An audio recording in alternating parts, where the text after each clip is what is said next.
இப்போ ADMK BJP alliance வந்து western செக்டாரில் வெஸ்டர்ன் தமிழ்நாட்டில் மட்டுமே விஜய் ஃபேக்டரால் பெரிய அளவில் அடி வாங்கும். விஜயால் இது லாபம்.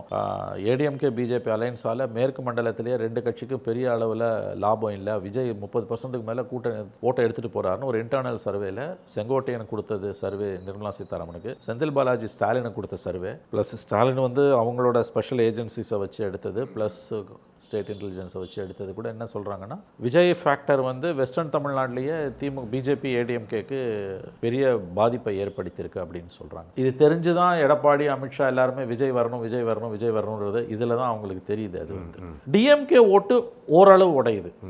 பரவலாக இருக்கக்கூடிய தியரி என்னென்னா, விஷன் இப்பொழுதைக்கு 4 கார்னர் ஃபைட்டில் it's clear advantage for DMK.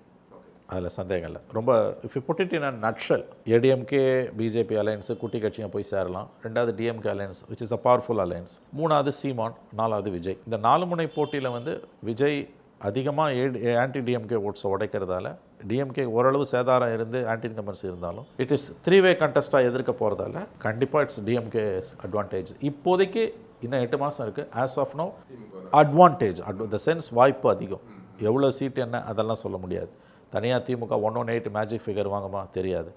But DMK alliance will retain power. ஏன்னா டிஎம்கே பவரில் இருக்க அலையன்ஸ் இல்லை. பட் டிஎம்கே அலையன்ஸ் வந்து அதிகாரத்தை, திமுக கிட்ட இருக்க அதிகாரத்தை தக்க வச்சுக்கொண்டு தான் இப்போ இருக்கக்கூடிய நிலைமை.